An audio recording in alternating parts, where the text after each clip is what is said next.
All right, well, thank you all very much for coming out today. I'm so glad that we have such a lively and excited and full room for a topic that's near and dear to my heart. I'm Patrick Brown. I'm a fellow at the Ethics and Public Policy Center. We're a think tank in DC that's just about to celebrate 50 years of advancing a socially conservative agenda, trying to support families and advance the Judeo-Christian principles that are at the heart of what we do at EPPC. I'm joined by a rock star panel that we're very excited to engage in some robust discussion as we get into it. But first, let me introduce our guest of honor and the guy who helped sponsor this event today, his office helped make it happen. He is a congressman from Utah's 1st District, served in the Foreign Service, has 4 kids, so it makes him an expert on the child tax credit. Also, more to the point, introduced the Family First Act earlier this year, which is a dramatic and I think well overdue re-envisioning of what the child tax credit could look like. So I'll introduce Representative Blakemore. I was worried Tim was the only one that was going to clap for me. Once again, my team prepared an amazing speech with about 14 really specific bullets for me to hit, and I'm just going to briefly speak to why in the world we're doing this. So thank you for being here. This is actually very well attended. It goes to show you my Chief of Staff, Rachel Wagley, is in the back. Everybody, Rachel.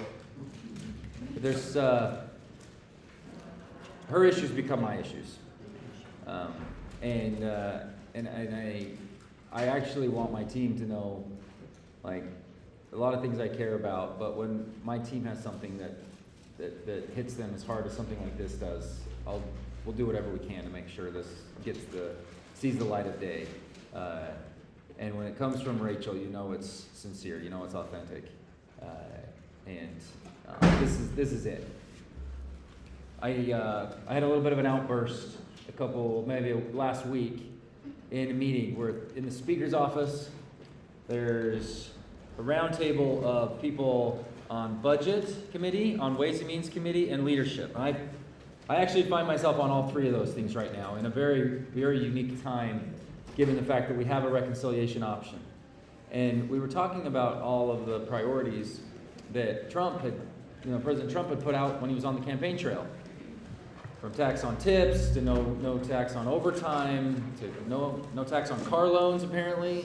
And we're all like, was he in Detroit that day? Was there like a rally in Detroit with some GM folks and the auto workers? Like, what in the world was that? Where'd that one come from? And then, of course, no tax on Social Security. And so we were doing this thing. We can't do anything regarding Social Security in the reconciliation bill because the Byrd rule doesn't allow for it. But we found this workaround to be able to go out and give support for seniors. And I stopped the meeting dead in its tracks, and I said, I've just got to get something off my chest. And I just blurted out, I didn't wait for my time about when I was in queue to speak. And I said, are we going to care about families anymore? Are we going to care about kids anymore in this country? You know what we're spending on seniors versus what we're spending on our youth? And I represent the youngest state in the nation, and we're sick and tired of just pandering to voters. So I went all noble for about 30 seconds. A bunch of staff members have come up to me and said, that was the greatest thing I've ever heard. It was hilarious. And I'm like, I know. It was kind of out of character for me to have an outburst like that. But the point is real.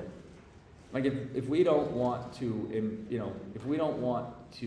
put our policy to direct the type of behavior that we need, there's plenty of research that says people would actually prefer to have more children than they're able to, or they're strapped on being able to do. It's expensive. Life has hit people really hard with regards to the cost of living, and it's happened across every single community in our country. People would want to have more children. We have a birth rate that is not replacing itself. Utah's doing its part. So everybody likes to joke that this is Blake's deal, but it's also J.D. Vance's deal. It's also Josh Hawley's deal. And you've seen from the Trump administration that they want to promote good, strong family policy. This absolutely makes sense. So my team's dug in, and I don't know why that does that. My team has dug in to make this workable, because you can't just increase the child tax credit from where it is right now at $2,000, but next year, if we don't get a tax bill done, it goes back to $1,000. You don't get to $4,200 in a conservative-led Congress without making sure that we reconcile other areas.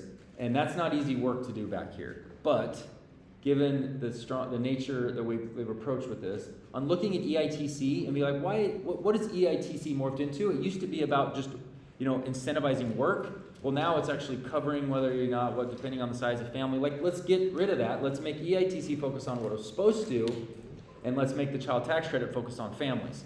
And child development, child tax credit, the CDCTC, like that's pigeonholing way too much funding that doesn't allow for flexibility with families to be able to look and say, hey, this actually doesn't work for me, but I still need the relief so I can make sure my kids are educated and they can get involved in the youth sports, and we can have that flexibility.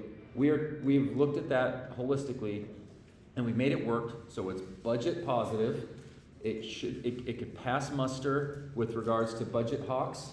And anybody that's right. So all the specifics of this bill, like my team has dug in, and I love the leadership that we've been able to put out on this. And given our role on Ways and Means, we have a lot of folks, unanimous, I think, on the committee. We like the child tax credit. We doubled it in 2017. I hope we don't just land on, well, let's just extend it. Let's just keep it as is. Instead of modernizing it. That's going to be the crux. I don't think we get my version of the bill in this reconciliation bill. I'm a realist. I get that that's maybe beyond the scope of what we can accomplish, but I really want to move the thinking, and I think that's everybody here's role, is to communicate that we don't want to just accept status quo, double it just because doubling it sounds good. Like, let's really thoughtfully shift this policy so it makes better sense and it will actually encourage the right type of behavior in our country, and that's having more kids. And with that, we have 4 boys. We really want a girl. We're going to do our part. We just don't want 5 boys. So we're in a really precarious situation on how this works out. Anyway, so don't be holding your breath on our end. We feel like we've at least done our part, and we've replaced ourselves with those 4 boys. I said at a recent town hall, and then I'll yield back, that my wife looks at our children as these wonderful souls with inherent value and bring so much joy to our life. And unfortunately, my occupational hazard is I now look at them as future taxpayers. And I can't help but now think about, okay, what I got to do to make sure that you're doing a good job within our participation rate, so we have we improve our benefit to our worker to beneficiary ratio on our massively overspent retirement programs. But that's neither here nor there. Thanks for being involved in this, and do not hesitate to reach out to our team if there's something we can do to help provide the specifics. And as you're talking and socializing this, leverage us as however you can, and I'm happy to lean in and be able to communicate that. We again, I think really important. The Family First Act, the bill that we put out a few weeks ago, is the right piece of legislation. Moving it towards that, using this reconciliation moment to move towards that, is a win, in my opinion, and I'm hopeful that with our efforts we can make that happen. And the good news is also, this should be highly supported by Dems if they're being honest. So if Dems want to truly engage in an authentic way, they would actually agree with the vast majority of what we have in here. And regardless of what happens in the reconciliation bill, the work can continue on, because we've shown since the mid-90s we're willing to engage and address child tax credit. Let's just not make it about a number. Let's make it about behavior. So thank you.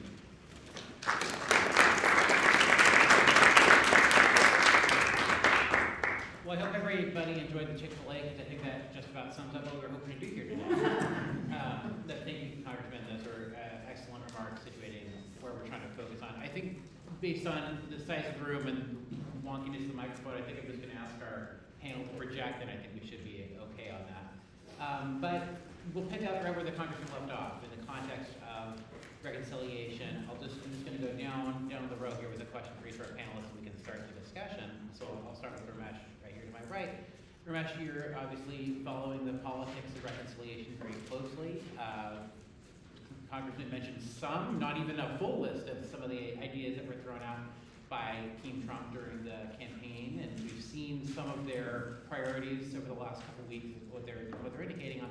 Where do you think the opportunity is for the GOP to do more of what the congressman was talking about? And you've written many times about becoming the party of parents and wanting a pro-family agenda. Do you see an opportunity in where we are with the tax negotiations right now? I do, thanks, and I think I can project because I have some practice yelling at my kids.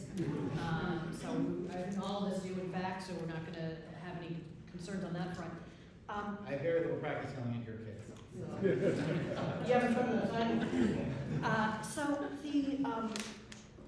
there remains a strand of Republican thinking on this issue that I think is very wrong-headed, that thinks of the goal of conservative tax cuts as cutting the marginal tax rates in ways that increase the incentive to work, save, and invest, and only doing that. And everything else is a distraction.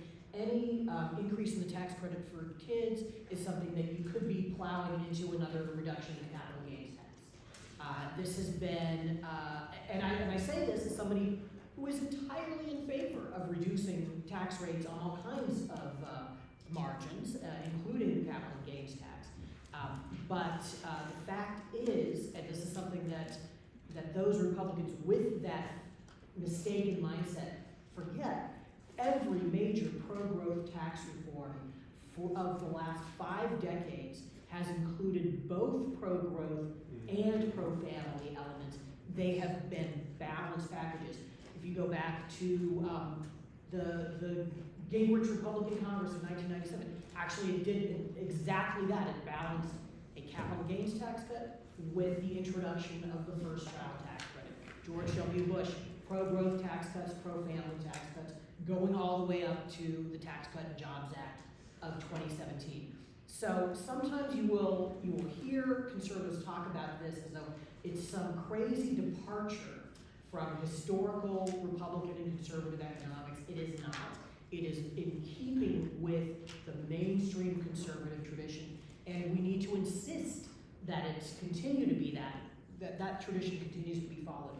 Now, one of the reasons why this balance has always been maintained in conservative policymaking is because it's politically necessary. It keeps the social and economic conservatives together, but also if you just do, if you did Tax Cuts and Jobs Act in 2017 and you didn't have the expansion of the child credit, the distributional tables would have looked terrible. Everything that our guys said as conservatives, oh, this cuts taxes proportionally for people in all income classes, all of that was true only because the child credit was expanded. It looks highly lopsided toward the top end if you don't do that. I suspect that that's going to be true this time again. And that's one of the reasons why even people who have not found the true religion and don't understand the case for pro-family economics end up as Republicans going along with the policy because it's necessary politically. I think that's going to be the case this time too, but we are going to have to continue to have the argument with conservatives who don't see the light. Well, to help us see the light, we're pleased to have Bethany Mandel. She's frequently seen on Fox News, New York Post. Recently co-wrote a book on parents and attitudes toward COVID and the policies that have happened over the last couple of years. So, with your finger on the pulse of where parents are right now, can you speak a little bit to the burgeoning pro-family sentiment of the GOP, and where do you think the momentum is from the grassroots level and some of those conversations are they being heard in Congress? So, if you look at what happened in Virginia with the gubernatorial race, parents won Youngkin the governorship, and that is something that has come up again and again and again with Republicans, that when they are standing behind families, when they are messaging that they are the pro-family party, that is the path to victory. And we're seeing it on a visual level with Elon Musk and with J.D. Vance. One of the things that I think will go most viral from J.D. Vance's trip to Paris this week, I don't care what he's doing there. I love that he walked down, you're nodding, you know exactly what I'm talking about. the stairs of the flight with his sons in their pajama pants holding his toddler daughter. That is what makes Republicans relatable. It's what makes us a party that people want to be a part of. Democrats have, talked a lot about families, but not in a really approachable way. And we saw, David Hogg was elected to the chair of the DNC, basically saying in the past, I don't want to have kids because I want to drive a Porsche and I want to do all of these very materialistic things. The Republican Party has a chance, and I think that we're going in that direction of being able to say, like, we are the party of regular Americans, but we have to be able to message it. And the thing that I hear from people again and again about why they've decided to cut off children or why they don't want to have children is because they don't feel like our society is setting them up for success. And a lot of that is about financial messaging. And for the Republican Party to come forth and say, we have your back, we understand that you're stressed, and we're going to allow you to keep more of your money. We're not going to slam you quite as hard on your taxes. Because that's what this is. Like, it's not a giveaway program. And it's something to Ramesh's point that has bothered me a great deal about Republican opposition to this. There's two things. One is this welfare queens thing that I think has carried over from the New Gingrich era.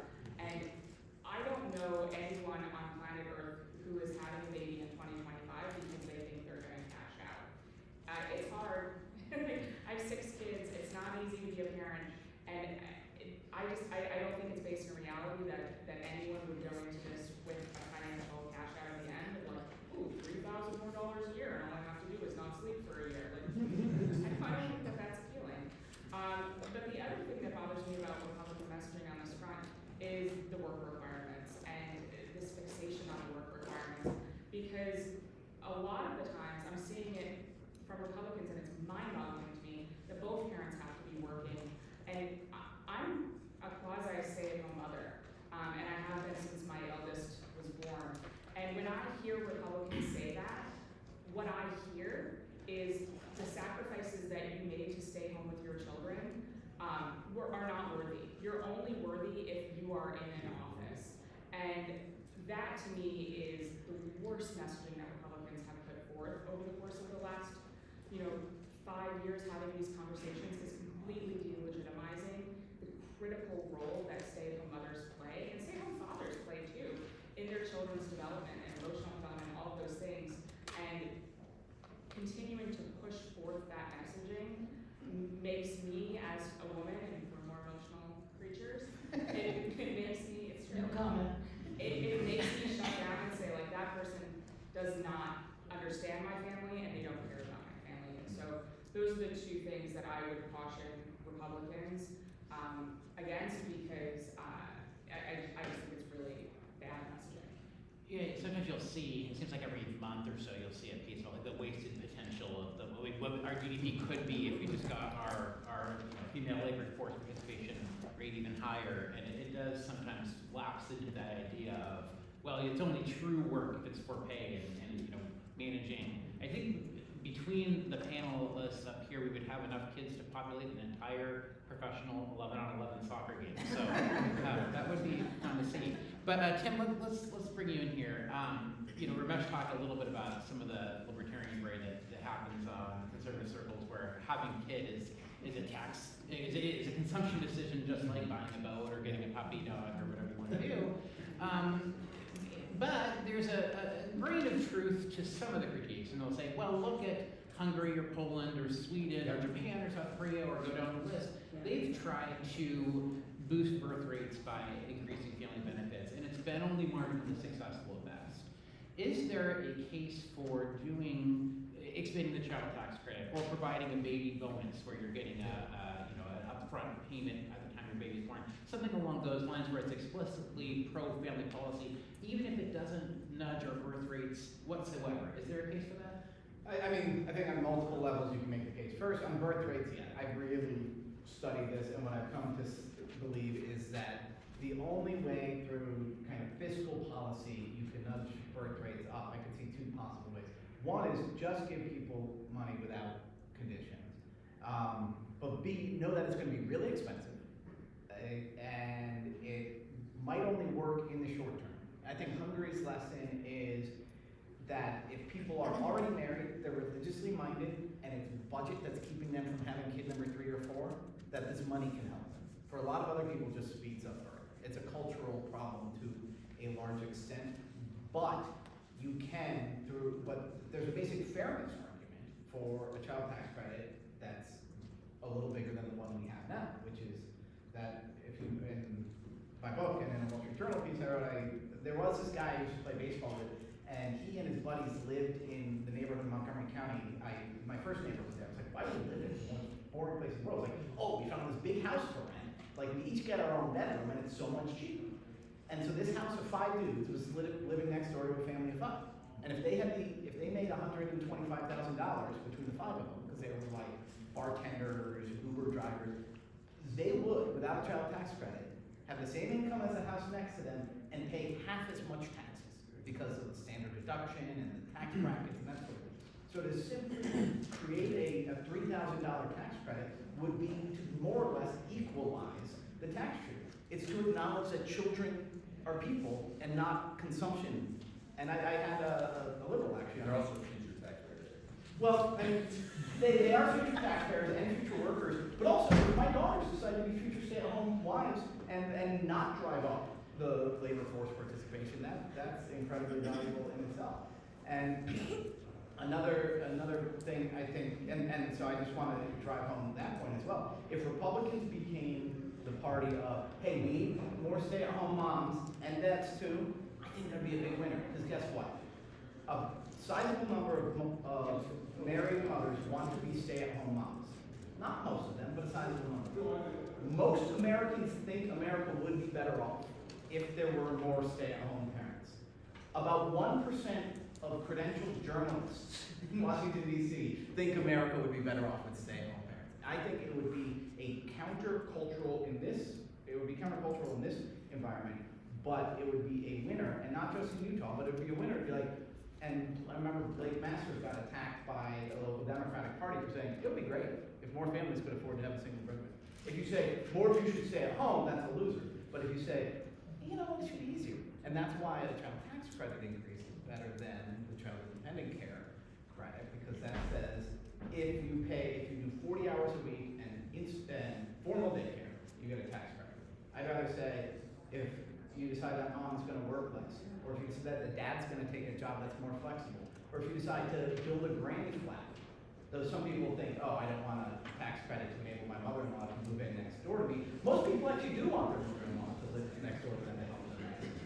If you anything, or buy a house closer to the family. So that's one reason. I mean, I think to say there are lots of family moms, and a lot of people are going to sacrifice work for spending time with their kids, and that's not bad. I think that would be great messaging for politics.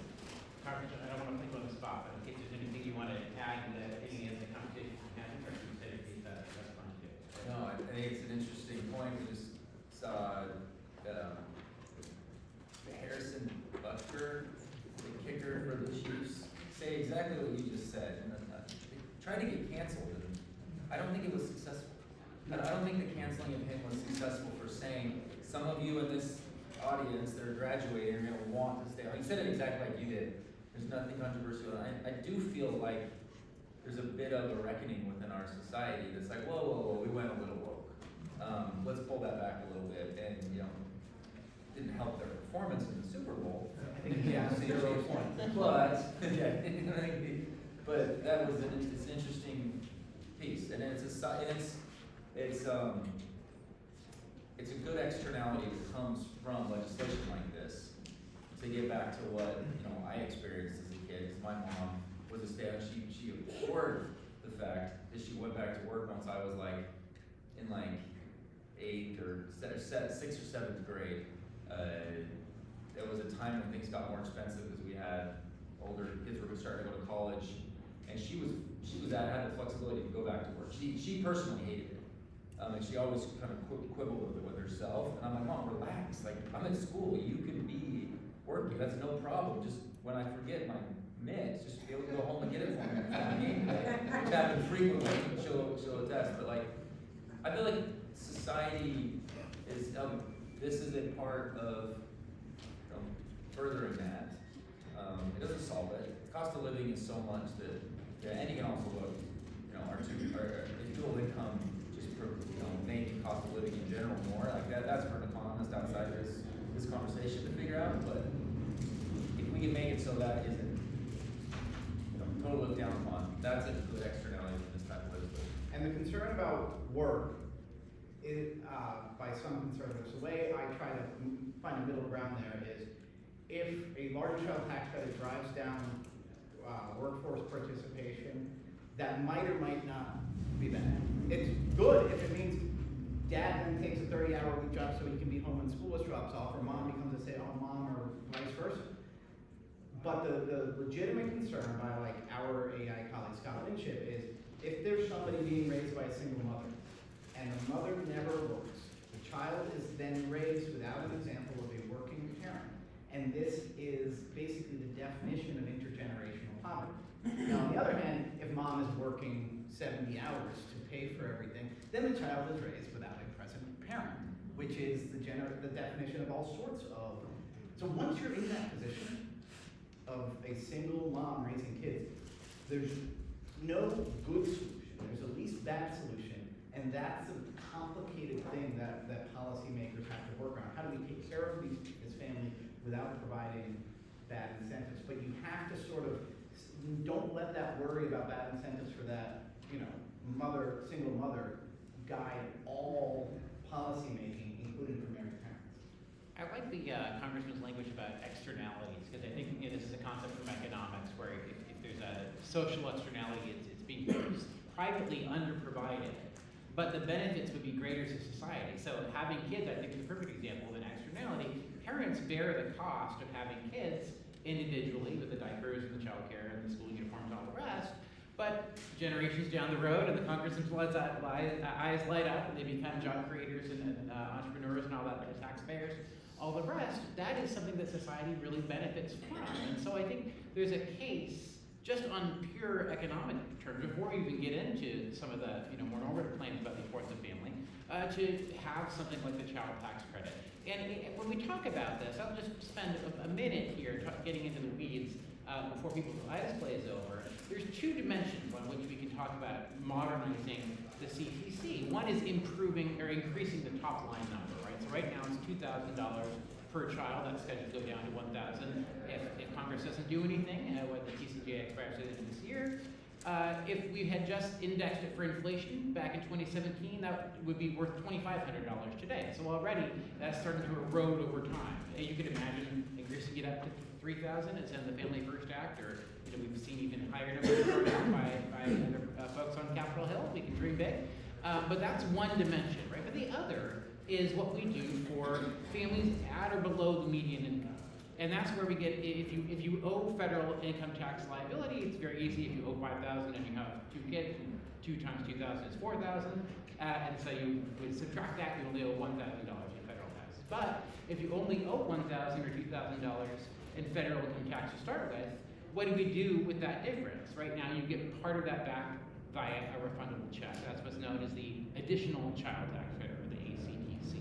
And so if we're talking about blue-collar parents with a stay-at-home parent, blue-collar families with a stay-at-home parent, or a single mom who's working 35 hours a week, somebody who's making only $40,000, $35,000 a year, those are the people right on the margin of, that ACTC, that additional refundable child tax credit, being a really big part of what it takes to sustain family life. And so, Ramesh, I'll turn to you. As the Republican Party continues to realign, as they say, along educational lines, and we're seeing working class minority parents realign towards the GOP and college-educated voters slide more leftwards, is there a political opportunity? Do you see the conversations happening where people are recognizing this is not the GOP base of 10, 20, 30 years ago?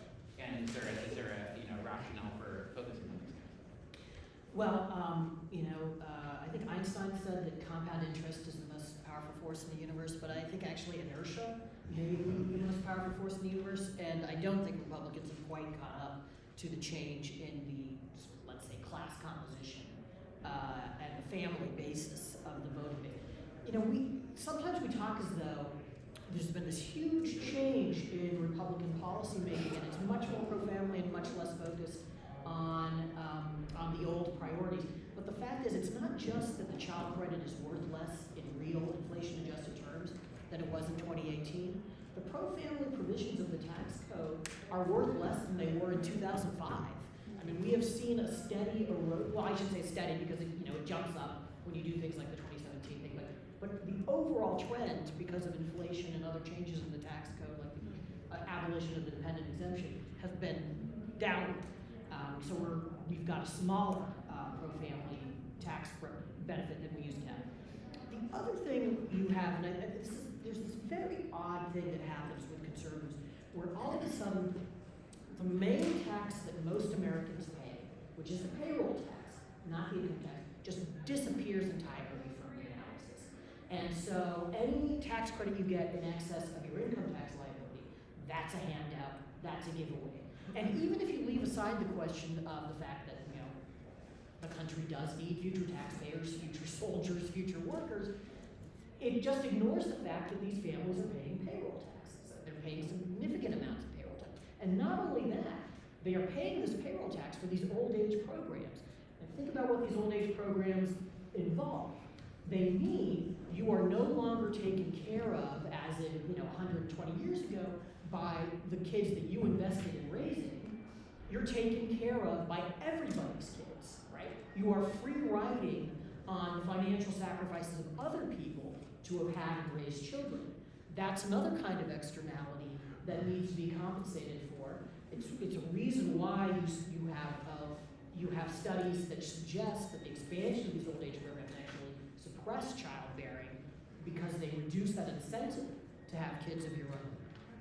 And so just getting back to that point about externalities, here's another reason why you need a big child credit, and it should not just apply against income taxes, but it should apply against all federal taxes, including your payroll taxes, including your employer-signed payroll taxes, and that's what actually gets us closer toward neutrality. Just a quick math point. I was just doing this last night because my daughter's writing a paper which has to argue for and against full refundability of a child tax credit. I think she's now officially a liberal because she's just, which is good. Your child at age 17, 18 should probably be a liberal and then become a conservative. But we figured out that a family of 4 with $50,000 of income, so this is 1.5 times the poverty rate, would have $2,000 in taxes normally, but $4,500 in payroll taxes. So if they had 3 tax credits, they'd still, all of that would just be reimbursing them, if they were a family of 5, just be reimbursing them for the taxes they pay. And then as Ramesh just said, if you wanted to go further, their employers are already paying a portion of the other portion, which comes out of their wages. So, Bethany, we talked a little about this already. You mentioned Elon, you mentioned Vice President Vance, and this growing sense that birth rate decline is a real civilizational problem. But we also heard, maybe people aren't having babies just for the child tax credit alone. I think that's probably true. Can you talk a little bit about the sort of social pronatalism that you're seeing, that you're part of, and how something like this, something a signature achievement for families, could help kind of put wind in that sail?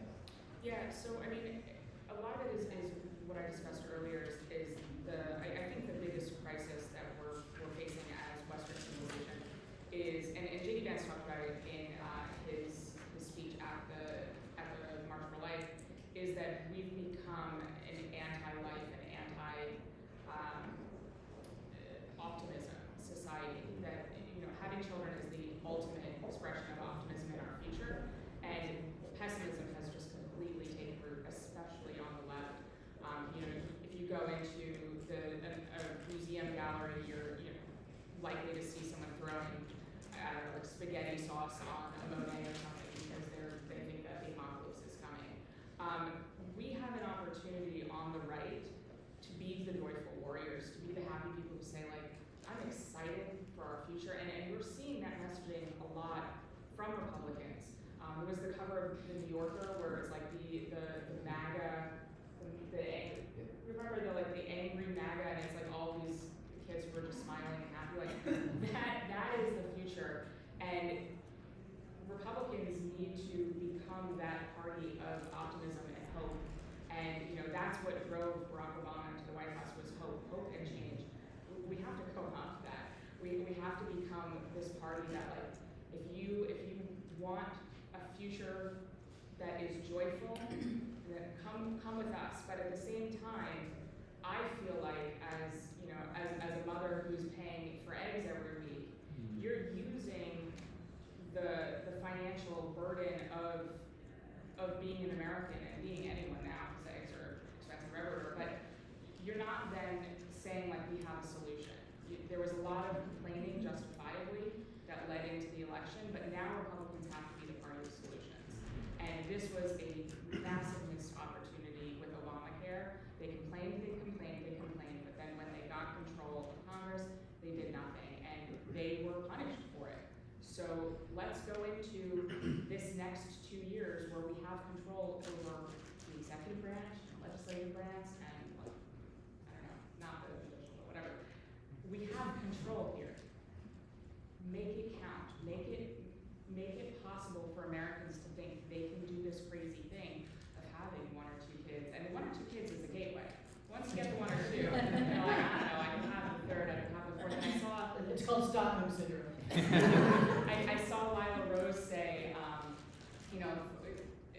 propose the idea of 4 kids, you don't pay any federal income tax at all. His mother of 6, I love that.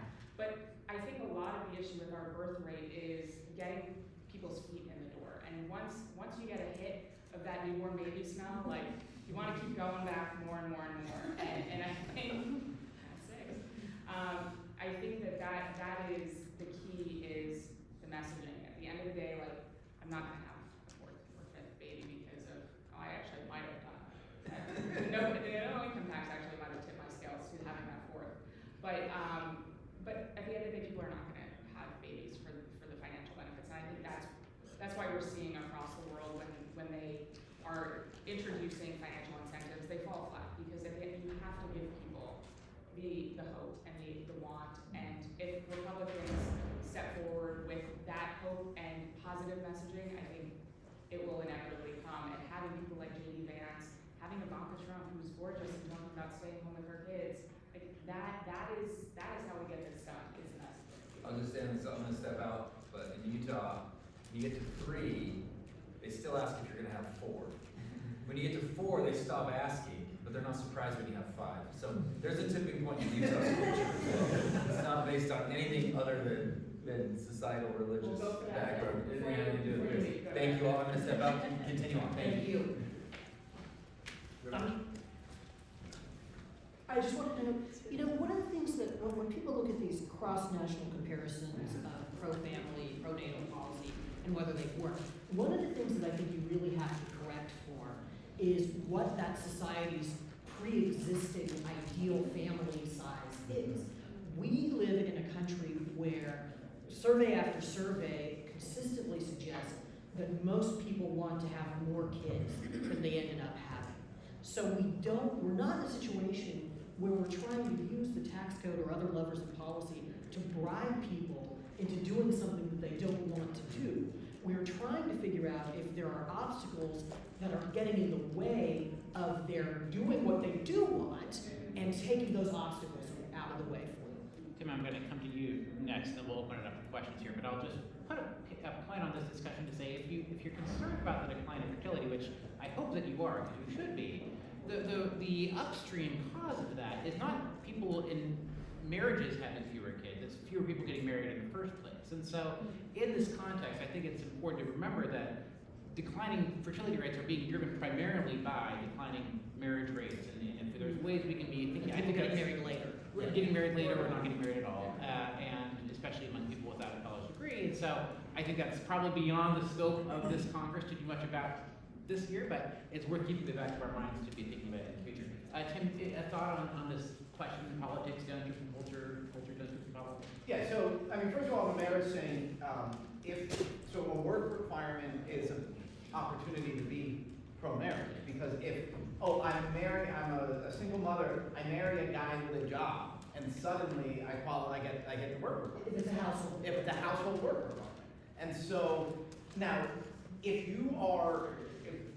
Congresswoman Ocasio-Cortez walks by, she says, this right-wing guy is trying to get a woman to marry her abusive baby daddy. Or whatever. That's that dark side of the left that can't see anything positive. My knee-jerk reaction is always to be like, oh no, I'm not trying to push anything. But at some point you just have to be like, your vision of marriage, family, commitment, the future is all dark, it's all wrong. And we need to embrace family is good. Yes, there are lots of circumstances that are abusive that are better, but family is good, okay? And so that has to be some of the pushback. But I mean, Utah's a great example. My old neighborhood in Montgomery County, right next to the two modern Orthodox Jewish synagogues, is another great example where this one person was trying to explain why they had 3 kids and they only thought they were going to have one. They're like, it's kind of contagious. All of our friends have 3, and then there's this other group of people that all has 5 or 6, and I think they do it because they all have 5 or 6. And in Utah, again, somebody once told me 4 is the new 6, someone in Farmington, and yeah, then it kind of becomes normal, and so culture is going to normalize this. And this is why a little nudge from fiscal policy could theoretically, I'm not going to promise it, could theoretically have a broader effect.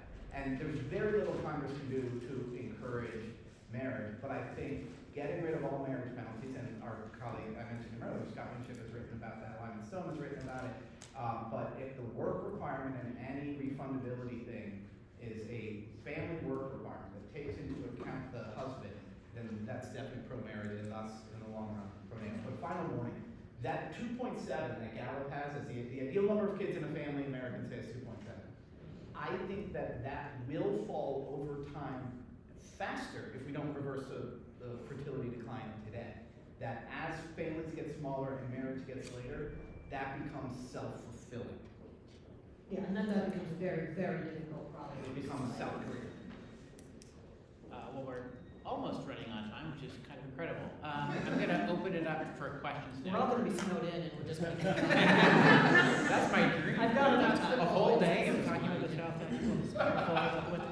We'll start with David. Sure. David Menace and Sienna. It seems like a lot of the individual tax provisions right now being discussed by GOP either focus on a narrow set of populations, so tip workers, overtime, or just saying we're stopping your taxes from going off by avoiding this fiscal cliff. So can you maybe from like a raw Machiavellian political perspective talk about the value of the CTC in terms of just showing Republicans being able to demonstrate, hey, we actually reduced your overall, improved your own tax filing next year versus just avoiding the fiscal cliff? Well, I also think just coming out and saying as loudly in every way as possible that we have a vision of the good life. And it's not that everybody has to do this, but in general, adults getting married and having kids. And again, I don't prescribe this for everybody. I always say, as a Catholic, all of my favorite priests are unmarried and have kids. And so not everybody is called to this, but as a general vision of the good life that includes marriage and kids, we believe in that. And sort of the Machiavellian thing is, like I always thought DeSantis and to some extent Trump, their magic power is getting the other side to attack them for something very normal. Get the libs to be like, why are you prescribing this? I don't know. I feel like marriage and family is good. And guess what? All of your voters in Chevy Chase, Maryland think that too. They just won't say it out loud. And that would be my sort of Machiavellian thing, is come out in favor and say, you think we're subsidizing marriage and family? Guess what? We think marriage and family is good.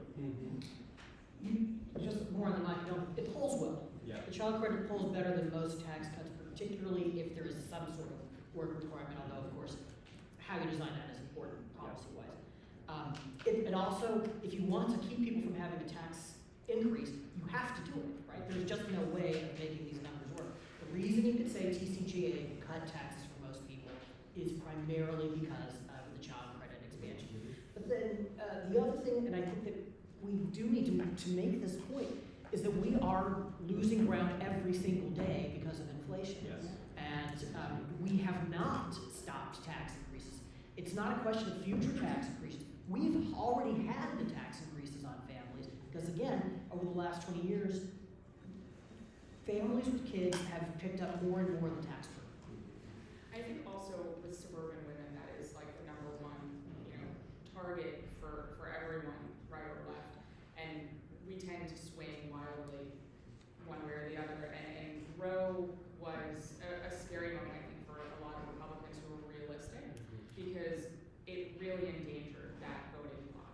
And Republicans have to say, we are pro-family, we are pro-baby. That is, I think, the best messaging that Democrats have against Republicans, is that you are anti-woman and you only want a baby to be born, but at the end, then you walk out of the room and you're not engaged with making it possible for that woman to raise that baby the way that it deserves to be raised.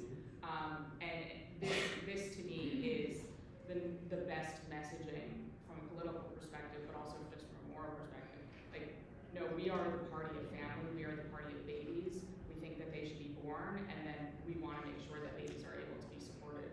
And actually, there is evidence that a baby bonus, like a tax credit that comes upon the birth, is pro-life. It reduces the number of abortions. Yeah, and I'll just, Bethany's point is excellent, and I'll just put a pin on it and say, the child tax credit by its very nature is more egalitarian than some of the other responses we've seen in the wake of Dobbs' proposals to make IVF free for all, or expand the child tax credit, or child care credit for businesses that provide, child care. Those are the very narrow, targeted benefits that can get very expensive, are not as, in the realpolitik world, is not as beneficial as something you can run on and say, look, we doubled the size of the child tax credit. I mean, it was pulling teeth to get the CTC and TICJA the first time around, and then after it was passed, everybody was running on it and pointing to the tremendous success in doubling the child tax credit. Salience matters, and so that's why the baby bonuses and expanding the child tax credit, being able to point to and say, this is our signature achievement, I think can actually create some momentum that we're looking for. Well, and to pile on that, both Biden's and Congressman Moore's tax credit are more concentrated in the first 5 years, which, for the significant portion of the electorate, especially suburban moms who are going to use child care and dual incomes in those first 5 years, well, that's kind of a daycare subsidy. But then also for the ones who are going to stay at home, it's a stay-at-home subsidy at the same time. Stay at home until they get to kindergarten, it's a stay-at-home subsidy. And it becomes more salient and can be more of an induction to having babies.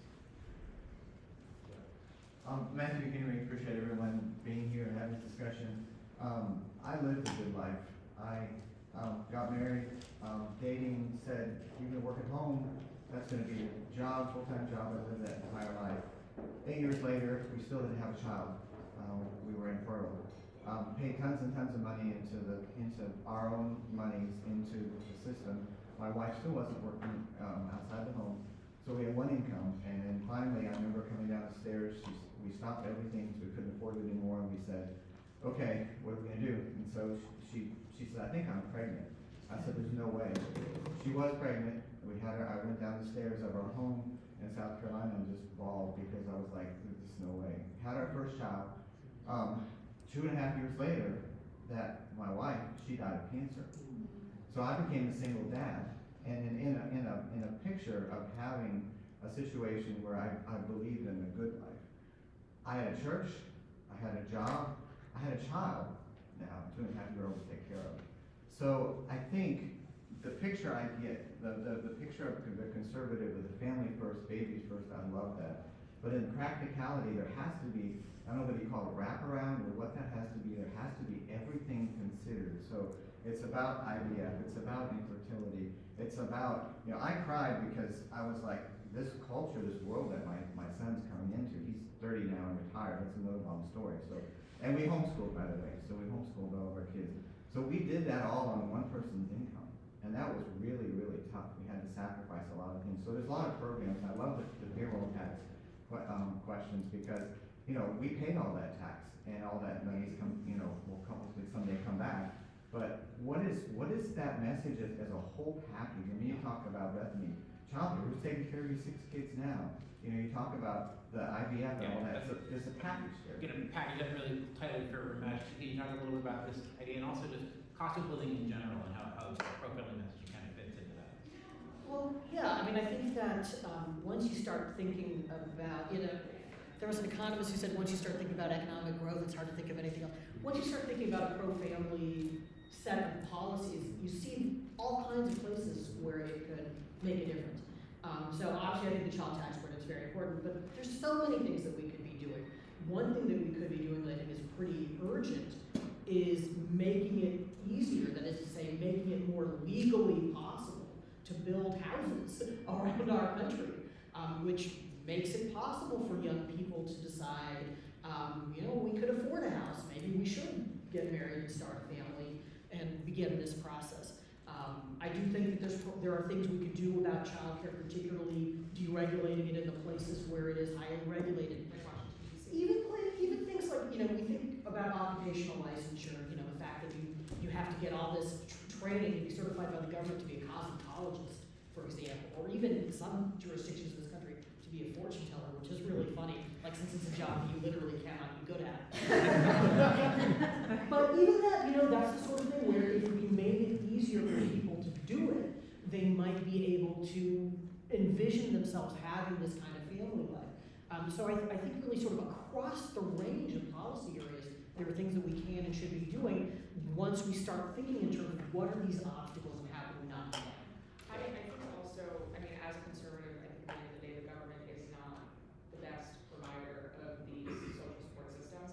I read a book that was really good, that I think Tim might be more familiar with, but we need to encourage our social support structures so that, when you have that horrible situation happen, you have a community surrounding you that is holding you up. I want to throw the baton to him. Nothing is going to replace human level community and support system. Like, my youngest is in 2nd grade now, and so my wife spends all of her time walking around the neighborhood and stealing other people's babies to hold. And when we have had problems and crises, it got to the point where it's like, do you remember that week that Eve was in the hospital? We never ate so well before or since. I had one guy tell me that when he got his neighbor got diagnosed with cancer, his neighbor started bringing over all the casseroles because they wouldn't fit in his 2nd freezer. And there isn't a government program that can replace that. And so this is a really unsatisfying answer for congressional members and chiefs of staff.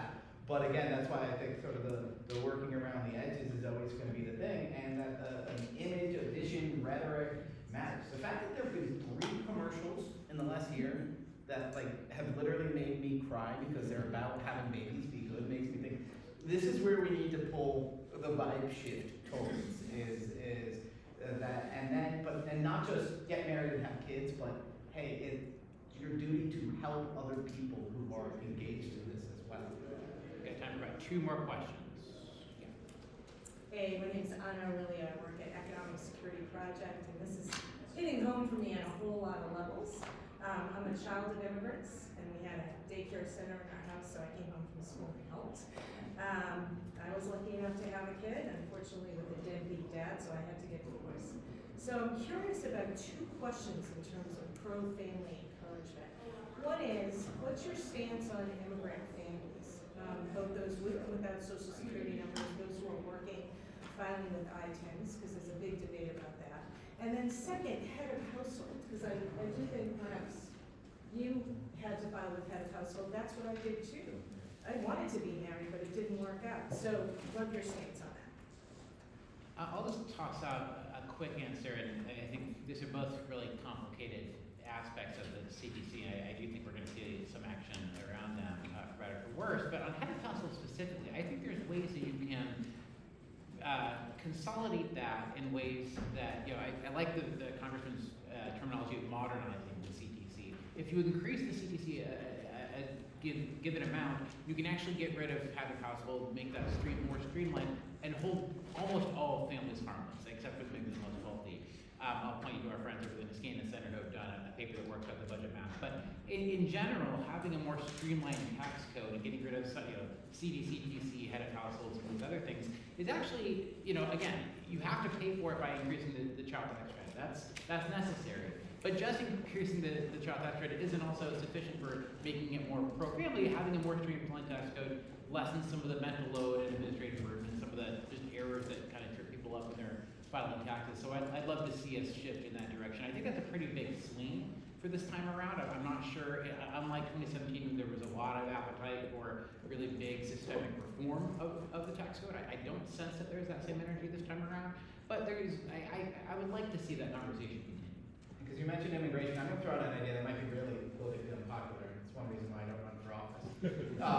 But I think our immigration policy, this isn't precisely what you asked, but I think our immigration policy should be more oriented towards families that want to come here and raise their children to be Americans. And so that's not a Chamber of Commerce immigration policy. That is out there. How many people are there saying, I want to live in America? Not just because there's good jobs, not just to send money home, but to come, bring my kids, raise them to be American, learn the rules of baseball and football. And as I put in a recent article, they should cry when they get to the end of Rocky IV. Like that's, and that would be a pro-family immigration thing, which might not raise it probably would, but it wouldn't raise the labor force participation as much as just importing workers. But that's something that I'd like to see that would be pro-immigrant, pro-family, and super patriotic, because these would be immigrant visas for families and not just guest worker visas. I would make a one-to-one trade on all these. I suspect, I could be wrong, but I suspect that what you were getting at was the question of who would be eligible for the child credit and verification system for legal residents. And I think the politics of that are just going to be enormously tricky, and I don't want to let them get in the way of the larger goal of an expansion that benefits tens of millions of people. I personally, I think there's all kinds of things that we need to do about illegal immigration and our immigration system generally. I don't think that whether you're talking about a $2,000 credit or even a $3,000 credit, particularly since it's not all going to be probably available to everybody at the lower end of the labor market, I don't think that's a huge magnet for illegal immigration. I think it's a pretty ancillary issue. So I am not concerned that you're going to have lax eligibility that increases illegal immigration. But I do think the politics of getting it through without some kind of tight ID requirement is going to be very, very hard. In part because that knee-jerk reaction against unearned benefit. That's very strong on the right, among Republican members of Congress, among the average American voter. What they're really concerned about is somebody getting something they don't deserve, whether it's a millionaire, somebody getting a USAID subsidy, or some non-working illegal getting a tax credit. That was part of the backlash too. I think that the 6 months where we had a universal CTC of the Biden administration. All right, got time for one. Who's got the best question that we can end on? Or I'll take it the second best question I can end on too. It looked like it was going to be a great question. I don't know that it would, but I'm thinking of a New York Times article that talked about the loneliness crisis, about how since COVID, rates of Americans like hanging out in person, spending time together was just really sharp, like never really recovered. And I was thinking about that in relation to like things like marriage and babies. And Bethany's point that, we want to see a political party that is optimistic. How do you all what is the vision for inspiring even just social confidence or whatever it is that people seem to be lacking, that they're not going out and forming these connections that are then the basis for? So I think that was an excellent question. I'm glad that you asked it. I think that is so much of the crisis that we're seeing now, and I think that this is not why President Trump is doing it, but making everyone come back to the office and interact in person. I think that there is going to be a side benefit to that, that people need to start interacting again in person. There is a huge backlash against, and I'm biased because I literally wrote a book about it, but I think that there is a huge backlash against everything that happened during COVID and after COVID.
No, it's a very, very important question.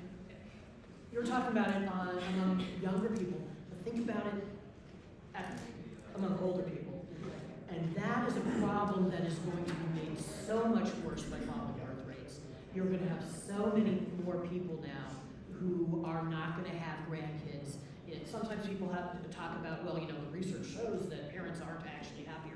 It's a contestable issue. Grandparents are way happier than non-grandparents, and you can't become a grandparent if you didn't have kids. As an extrovert, I mean, my point is, what's the solution going to be? And as a Irish Catholic, I was just thinking, well, alcohol can help. The right setting. The right setting. One of the problems is work from home is actually pronatal. And so we're like, well, maybe you just force all the single people to come. Again, there are problems with that as well. And so alienation as defined by, so Robert Nisbet had a great definition of it, which was, it's not only the lack of interest in society, it's lack of even understanding why you would need it. And anybody who's on Twitter encounters this, where somebody's like, no, I mean, just be rational. You can just use the internet to kind of not realizing why you would need to rub shoulders with your colleagues, why you would want to have friends who you have to bump into, or neighbors that you have to bump into without choosing it, especially in our rationalistic, hyper-individualistic world, that Nisbet were warning about alienation is even stronger. And how to overcome it again, I mean, can we subsidize who's ever making these Super Bowl ads and be like, wow, it really is nice to accidentally bump into a neighbor? I don't know. Well, as you can tell, we brought three of the sharpest and most creative minds in DC working on these questions. Very grateful for you joining. I think thanks to the conference and staff as well. If you want to engage in this conversation, please feel free to reach out to me. We have a weekly newsletter called Family Matters on Substack. You're welcome to subscribe to that as well. But my email's on the bottom of those sheets that you've received, and you can also feel free to spam these guys as well. But first, please join me in thanking them for everything.